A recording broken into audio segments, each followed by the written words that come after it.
A very warm and delightful welcome to my channel. My name is Salim and you're watching Pursuit of Motivation.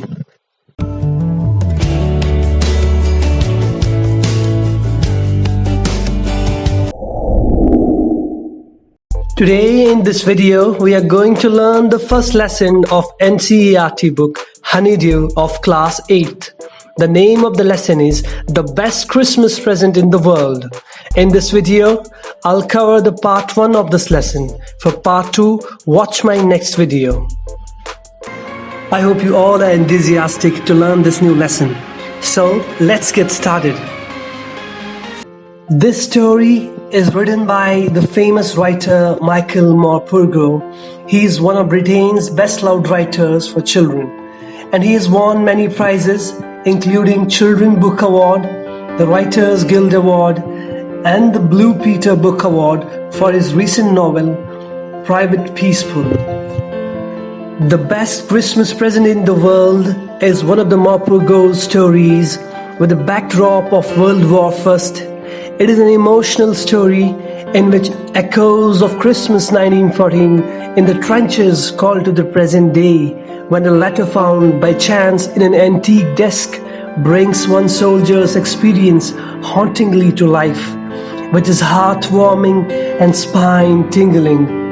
In this story, the main character describes his experiences at the war camp to his wife through a letter, in which he tells the haunting story of Christmas 1914, when soldiers on both sides put down their weapons in honor of Christmas Day.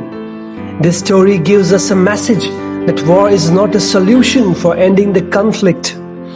No one wants war to happen. Soldiers too are human beings and do not want fights among the race.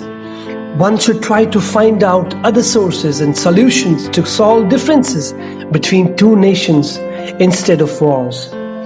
I spotted it in a junk shop in Bridport, a roll-top desk. The man said it was early 19th century and oak. I had wanted one, but they were far too expensive. This one was in a bad condition. The roll-top in several pieces. One leg clumsily mended, scorch marks all down one side. It was going for very little money. I thought I could restore it. It would be a risk, a challenge, but I had to have it. I paid the man and brought it back to my workroom at the back of the garage. I began work on it on Christmas Eve.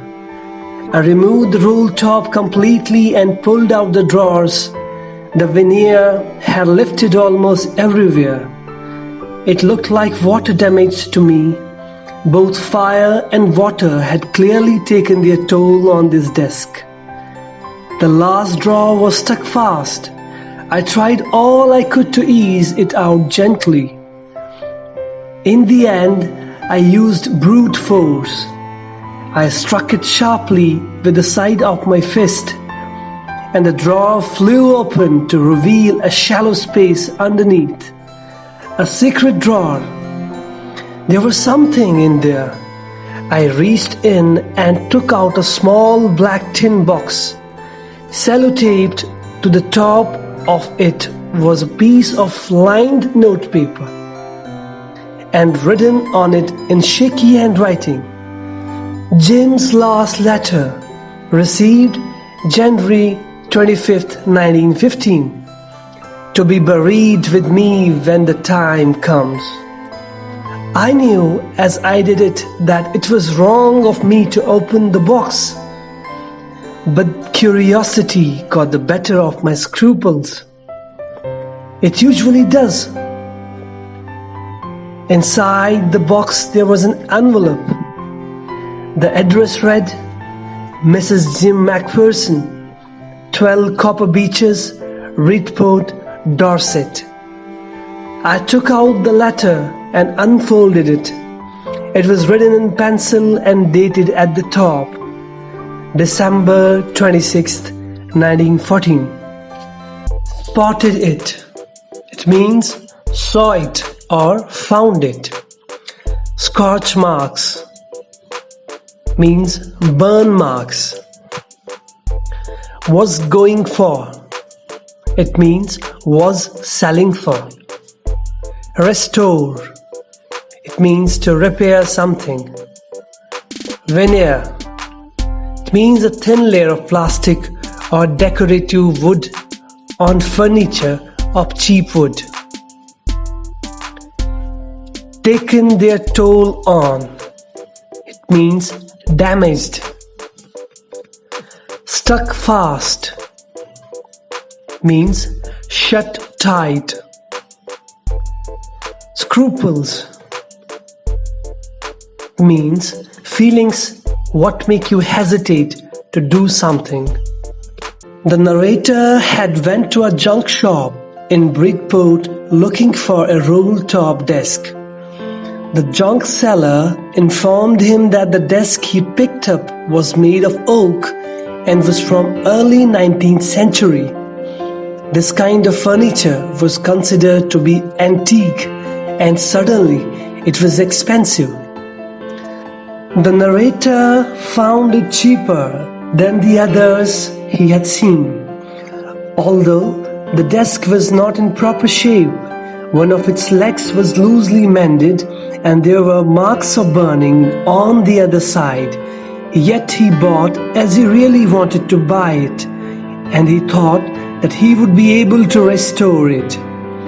Eventually, he bought the roll-top desk and started working on it on Christmas Eve. He took out the damaged cover and pulled out the drawers since the veneer had come off at many places.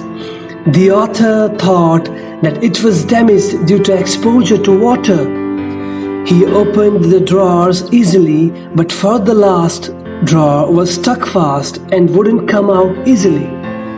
So the author removed it forcibly. When the drawer flew open, he could see a shallow space under it.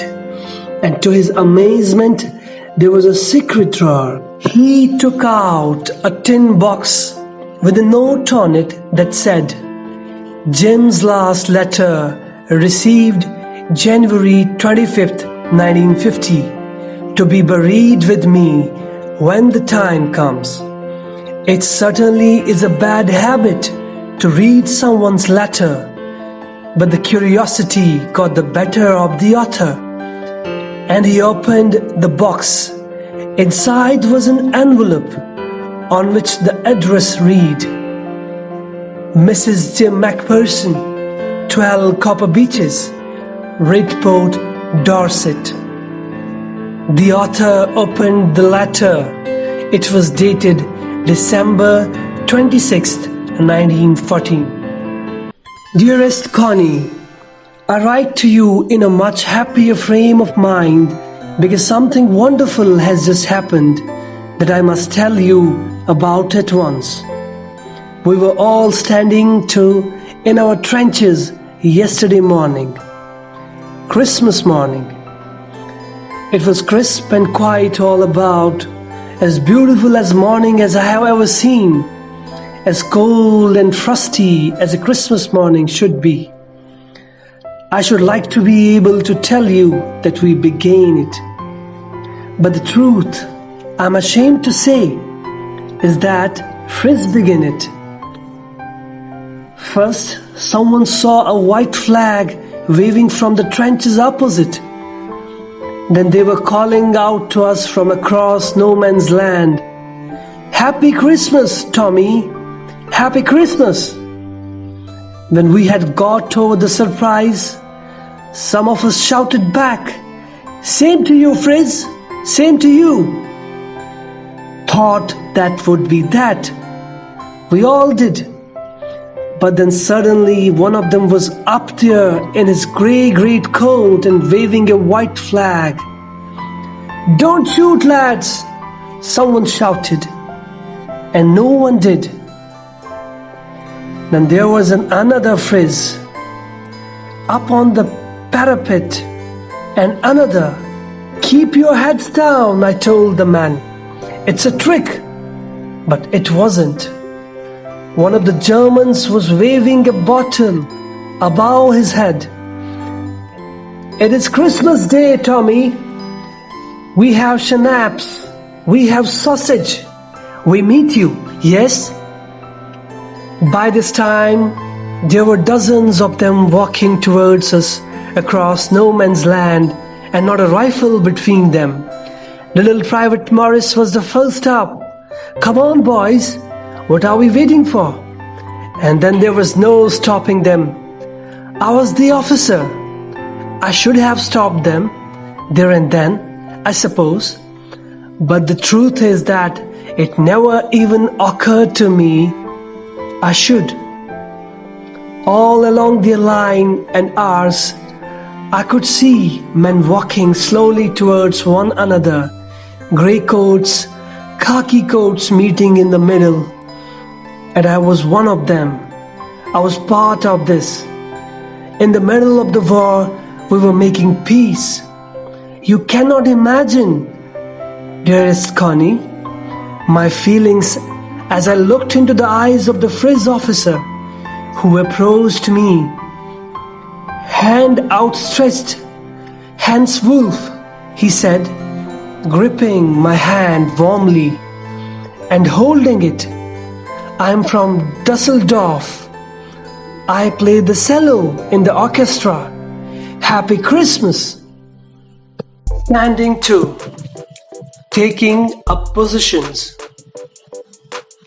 Trenches, long deep ditches in the ground where soldiers hide from the enemy. Frizz, a name for a German soldier. Frizz is a common German name. Tommy, a common English name, used here to refer to British soldiers. Schnapps, a German drink made from grain. Cello, a musical instrument like a large violin. This letter was written by Jim McPherson to his wife, in which he was happily narrating an incident of Christmas morning. In his letter, he says that it was a beautiful morning, though it was cold and frosty. They were standing in their trenches. They observed a white flag waving from the side of German soldiers, whom they call Frizz, and Germans called them Tommy. They were calling out, "Happy Christmas, Tommy." They all were surprised because it was unusual in the battlefield to celebrate a festival with enemy soldiers. But after a while, soldiers from his side also started greeting Germans. And this was not it. Then one of the German soldiers came towards their trench, who was wearing grey greatcoat and was waving a white flag. But Jim asked his men to stay low, as it could be a trick. But he was wrong. Germans were greeting them with schnapps and sausage in their hands.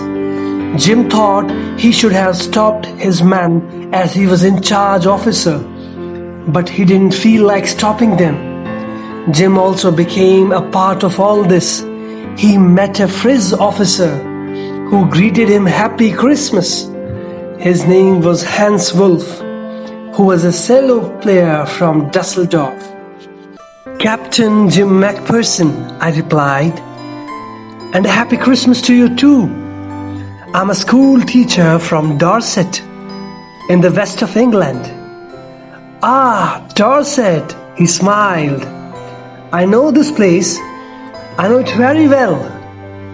We shared my rum ration and his excellent sausage. And we talked, Connie. How we talked. He spoke almost perfect English. But it turned out that he had never set foot in Dorset, never even been to England. He had learned all he knew of England from school and from reading books in English. His favorite writer was Thomas Hardy. His favorite book, Far from the Madding Crowd. So out there is no man's land. We talked of Bathsheba and Gabriel, Oak and Sergeant Troy and Dorset. He had a wife and one son, born just 6 months ago. As I looked about me, there were huddles of khaki and grey everywhere, all over no man's land, smoking, laughing, talking, drinking, eating. Hans Wolf and I shared what was left of your wonderful Christmas cake, Connie. He thought the marzipan was the best he had ever tasted. I agreed. We agreed about everything. And he was my enemy. There never was a Christmas party like it, Connie. Then someone, I don't know who, brought out the football. Great coats were dumped in piles to make goalposts. And the next thing we knew, it was Tommy against Frizz, out in the middle of no man's land. Hans Wolf and I looked on and cheered, clapping our hands and stamping our feet to keep out the cold as much as anything. There was a moment when I noticed our breaths mingling in the air between us. He saw it too and smiled. "Jim McPherson," he said after a while, "I think this is how we should resolve this war. A football match." Marzipan, a sweet covering on a cake made from sugar, eggs and almonds. Jim McPherson also replied with affirmation.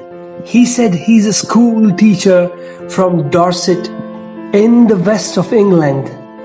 Hans Wolf smiled and said he know a lot about Dorset, though he has never visited this place, but he has read a lot about England in school. He also mentioned his favorite English writer, Thomas Hardy, and his favorite book, Far from the Madding Crowd. Then they discussed many things.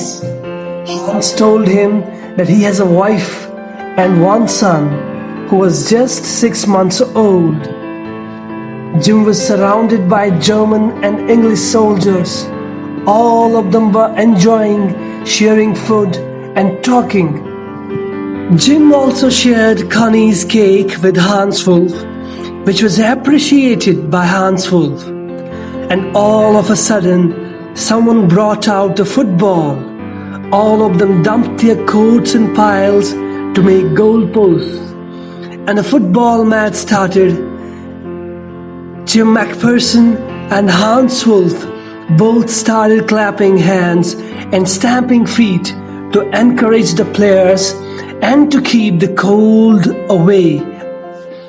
After a while, Hans Wolf told Jim McPherson that their countries should organize a football match for resolving disputes rather than these brutal wars. That's all for today's video. I hope you enjoyed this video. Till next time, take care, stay blessed.